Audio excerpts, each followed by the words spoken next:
Hello mga ka-vibes! So ito ngayon, nandito ako ngayon sa Metro Point, Pasay City. Pupunta ako ngayon sa LTO sa 4th floor dito sa may Metro Point sa Pasay Rotonda, EDSA, Top Avenue. So ayan ha, sinabi ko na lahat. Hahanapin nyo na lang ang LTO dito sa 4th floor. So madali lang naman pumunta rito. Kung mga medyo malapit lang kayo, LRT lang sa may bandang EDSA. So ito, nasa 3rd floor na ako. And then ito na, nandito na ako sa 4th floor. So ito, ayun yung student na pwede kayo mag training ng student driving, and then kumuha ng TDC at the same time. PDC pwede rin.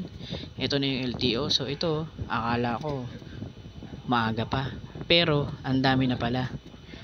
Ayan, nasa labas yung mga nag-aabang, and then naghihintay silang tawagin para sa medical. Tapos ayun na nga, at the same time nagpipil up sila ng application form. Kaya medyo naghihintay pa ako para sa tawagin din ako. And mga ka-vibes, hintay-hintay lang. Ito, dito sa 4th floor to mga ka-vibes LTO Metro Point. Yan.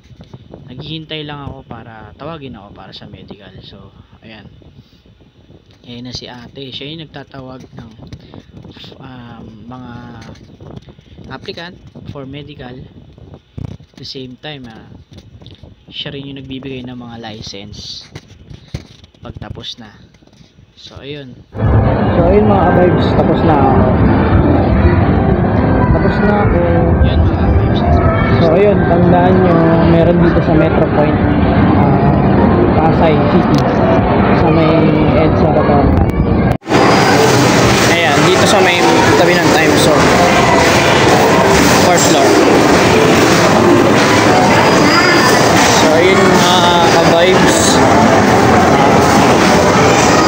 sana na tulungan ko yung ibang kuha ng renewal or mga student permit, malaman nila na kahit paano mayroong LTO rito sa Metro Point.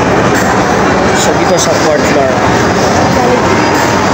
Ayun po mga ka-vibes, punta lang po kayo dito sa mga malapit lang dito sa Rotonda, Pasay, dito sa may top. So ayun mga ka-vibes, alihin nyo na lang po yung mga dapat dalhin nyo na po pag magpaparenew kayo or student permit. Yung pong mga TDC nyo, original, and then kung may TSA kayo na birth certificate, yun na po ang ipaserox nyo, and then original pakitaan nyo rin po, at saka yung valid ID, Xerox po, kahit anong valid ID government, Xerox nyo rin po yun. Tapos syempre kailangan magdala kayo ng ballpen kasi may pipil upan kayo dito para sa medical, sa form. Ayun mga ka-vibes, medyo nagugutom na ako sa mga nakikita ko.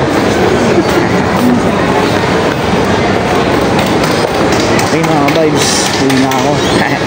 Bye bye. Ingat po kayo mga vibes. Always good vibes.